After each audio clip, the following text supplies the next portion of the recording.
everyone, and welcome to the Tome of Silver, the show where I randomly select a game from my collection and add it to an ever-growing ranking list.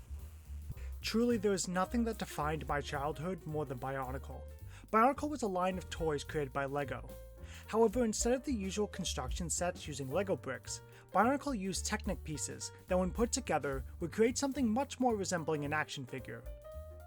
What made the LEGO series stand out was the fact that accompanying the toys was an original storyline, which was a huge rarity for LEGO themes at the time. The Bionicle line of toys ran for a decade, and it really was something special.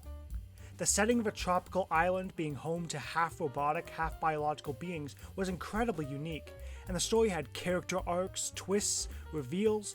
It was so elaborate and it captivated childhood me, just as it did many other kids at the time.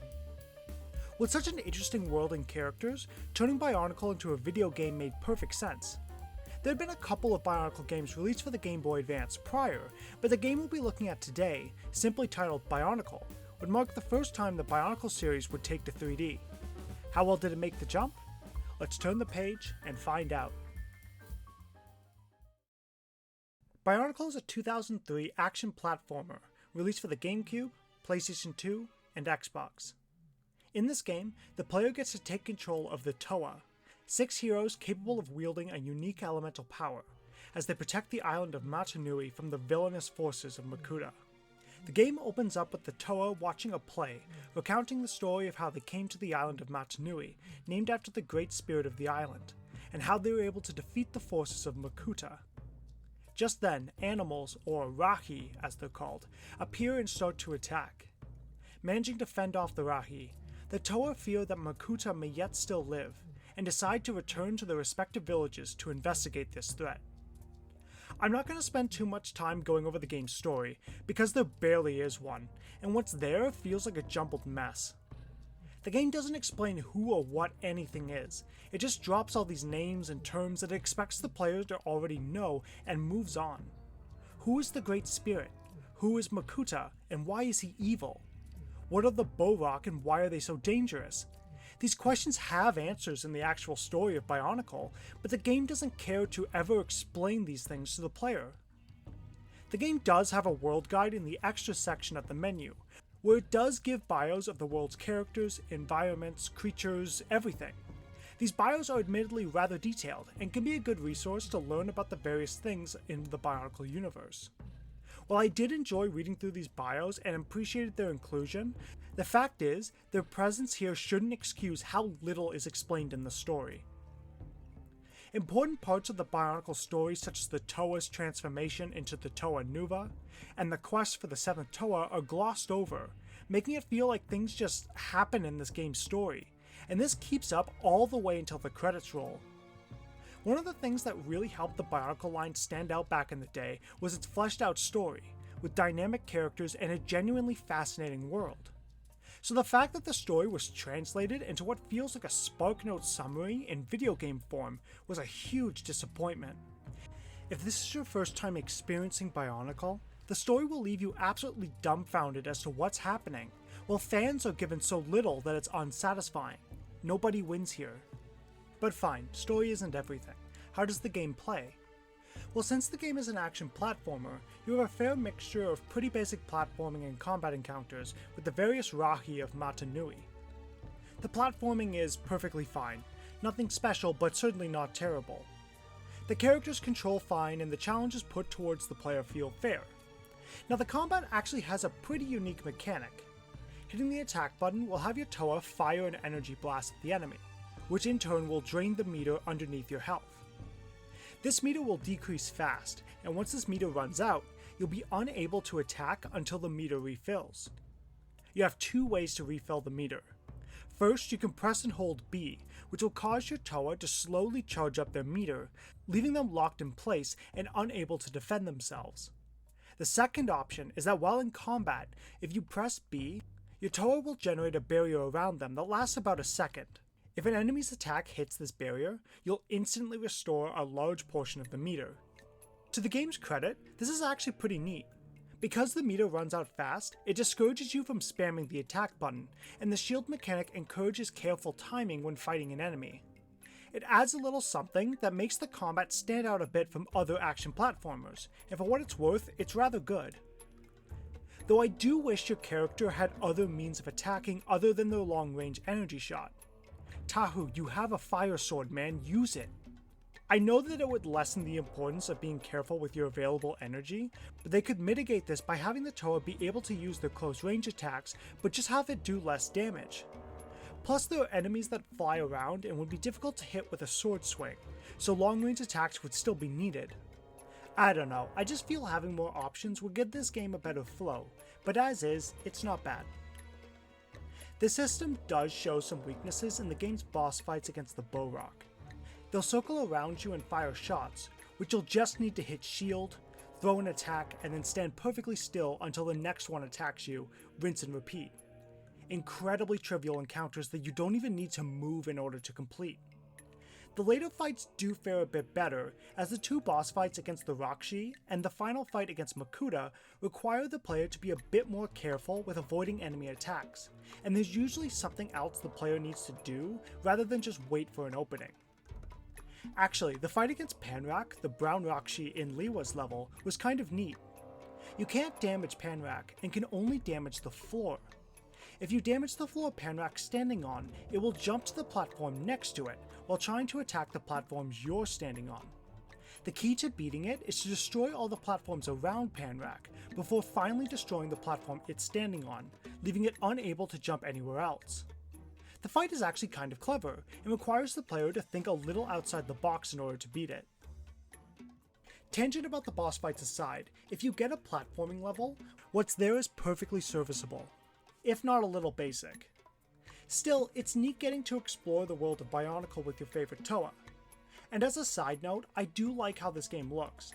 It's nothing amazing, but I like that you can see the individual parts that make up each living thing in this game's world.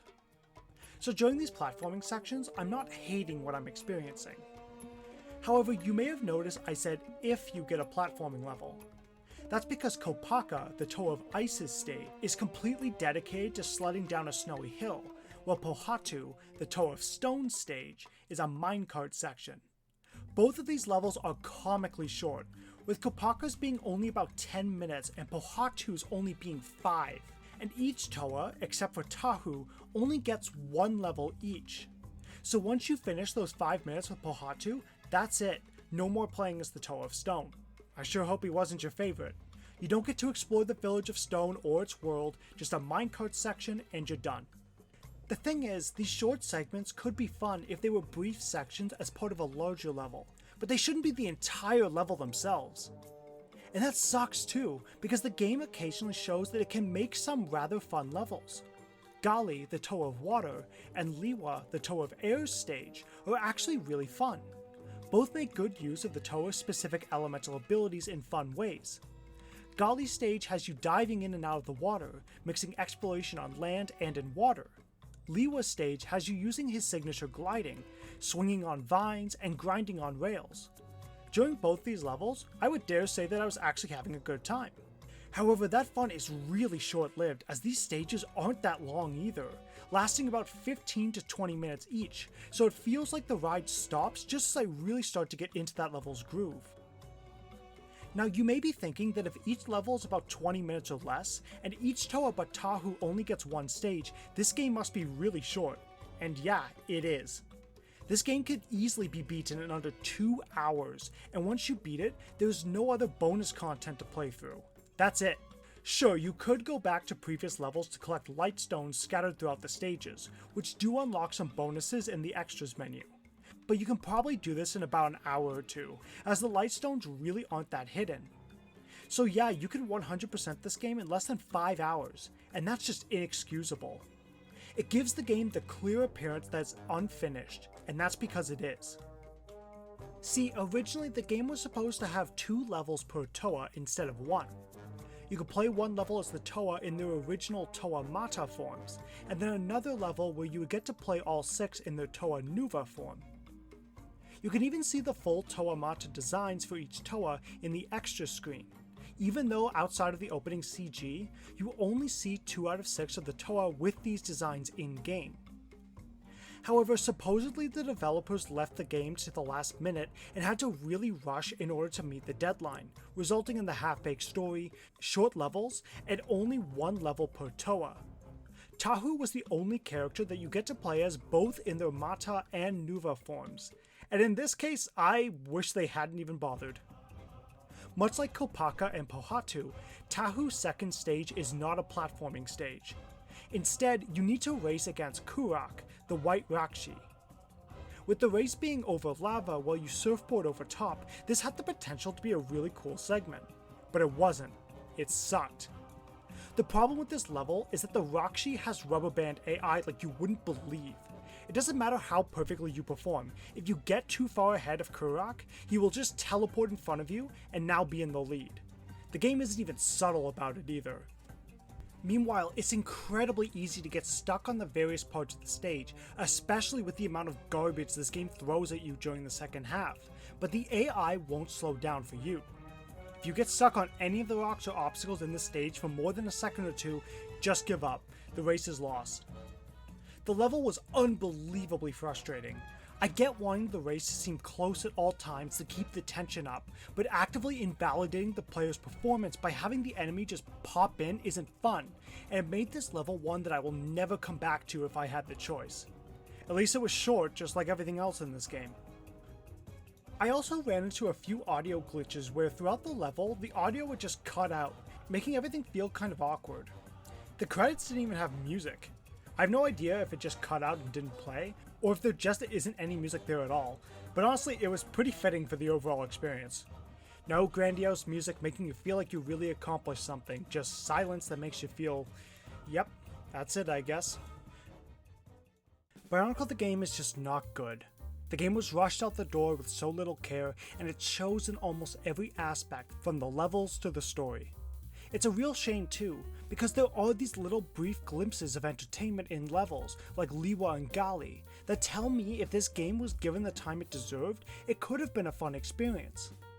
As it is though, I can't recommend this game to anyone, not even the most dedicated of Bionicle fans. Don't waste your time with this one.